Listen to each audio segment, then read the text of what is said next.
Also, I didn't mention, I mentioned in a previous video, but I'll just start from the end of what I wrote. But, the last 30 years, the liberals and other anti-communists have, tried to bury the communist or at least pro-Soviet history of our people, the Jews. And, they've tried, but, basically when you dig lightly below the surface, you find that history cannot be buried. And what I mean is, more specifically, in 1919, the time of the revolution in Russia, etc., 2.5 million Jews from the old Pale of the Settlement, Ukraine, Poland, even, Belarus, etc., the Baltics, walked across the border east into the then the Soviet Republic, and stayed there. They were generally either committed communists, regular workers, Chekists, soldiers, party personnel, commissars, intellectuals, what have you, the vanguard in many ways of, Soviet society and the revolution. And then again in 1941, after our lands in occupied Western Soviet Belarus and Soviet Ukraine had been liberated from the Polish occupation, a disproportionate number of Jews, galvanized to the Red Army, the Soviet power, and they ended up basically being refugees again, or being evacuated, by the Soviet Union and saved from death. And that was another 1.5 million Jews. So altogether you had 4 million Jews, living in the Soviet Union by, let's say, 1941. And then, you had, prior to that, from about 1880 until 1927, 4.3 million Jews went to the USA, and, more went, not more, but others went to Western Europe. And,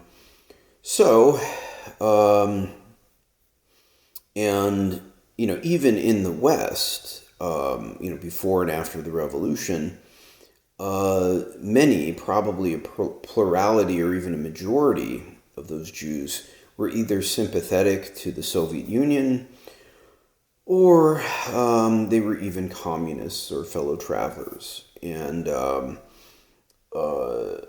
I know this through my own family. Most of them were communists, or, on the revolutionary left, or sympathetic to the Soviet Union, more so than they would have been to the Polish occupation or the Western imperialists, which is one big reason that the Western imperialists refused to let in any more to, say, America after 1927, because, our people, such as Ben Gold, the trade union chief of the Fur and Leather Workers Union, he and the membership, many of, probably most of them Jews, just working class Jews, were so militant and conscious and fanatical in combating, the bosses in their industry, that, the ruling class of the West hated the Jews. And the bourgeois Jews and the Zionists hated, most Jews, because most Jews were, proletarians, just without property at that point. They were workers, and they were if not communists, they were pro-Soviet or, in some way revolutionary. So, in 1905, you had Jewish youth in the Bund, the Revolutionary Socialist Organization of the Jews at the Pale of the Settlement. They would shoot at Zionist Jewish factory owners because those factory owners they considered reactionary, capitalist, even anti-Arab elements who would refuse to hire, Jewish workers and would collaborate, with the Polish occupiers or the Tsarist authorities. And, Jewish Buntist youth would also shoot the police.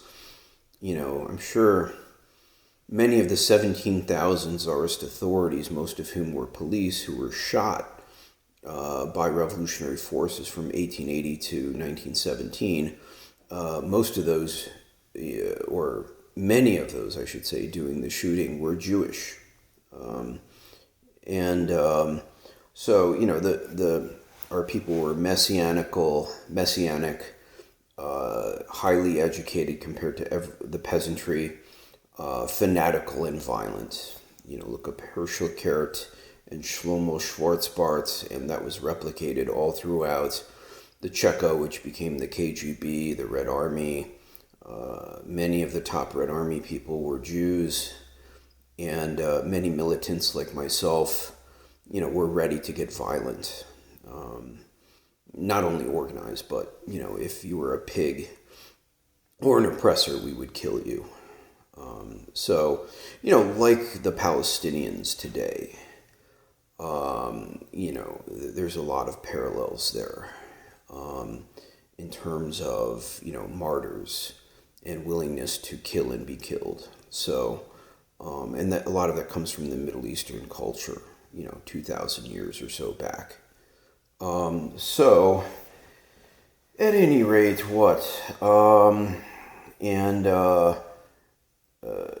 in my town, I should also mention that in Nyeshvis, now called Nyashvij, there are no more Jews hardly in Nyashvij today.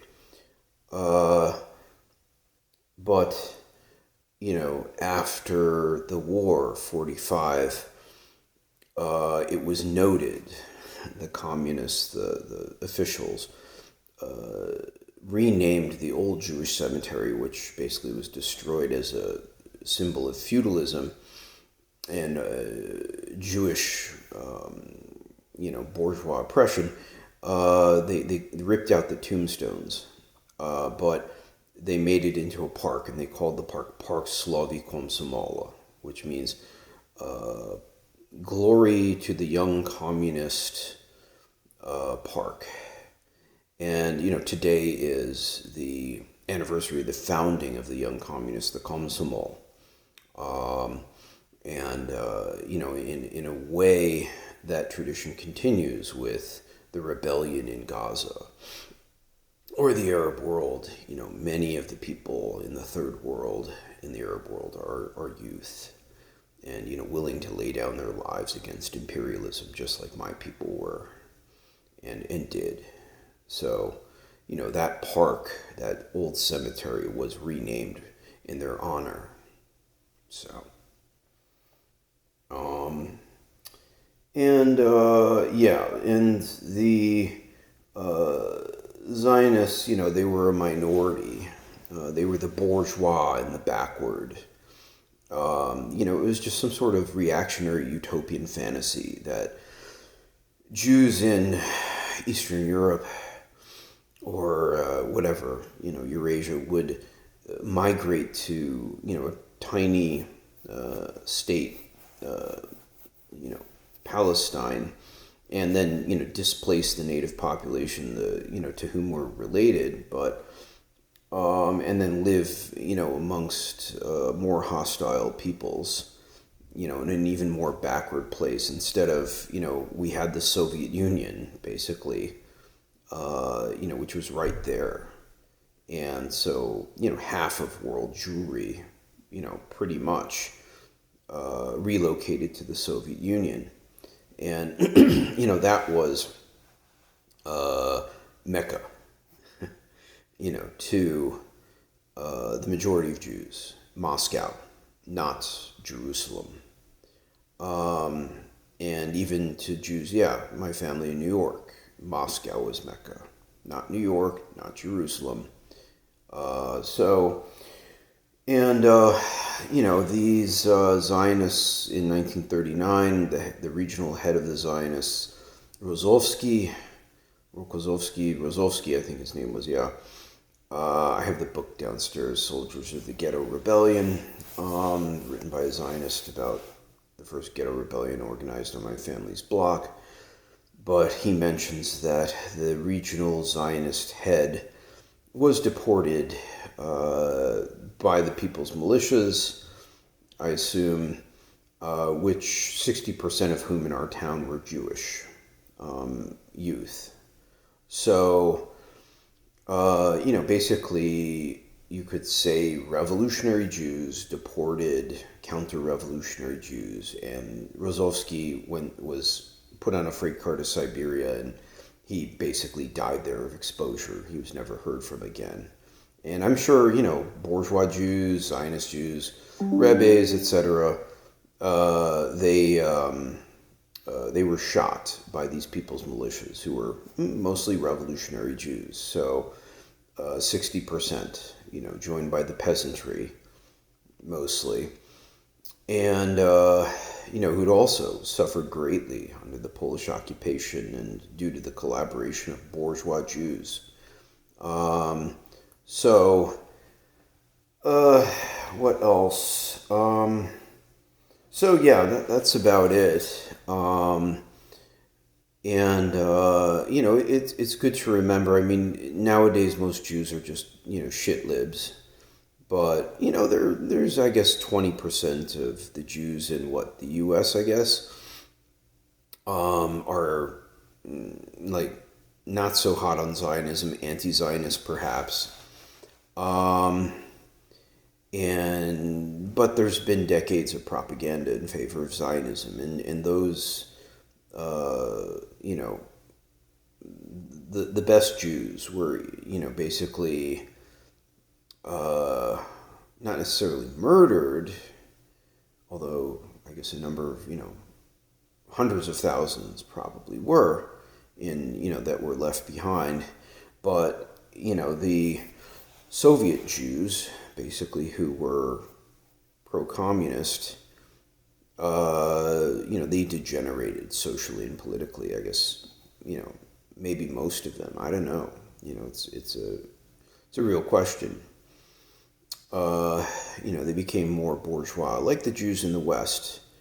But, there were still, 20% perhaps, or, who knows, who kind of remember that communist past.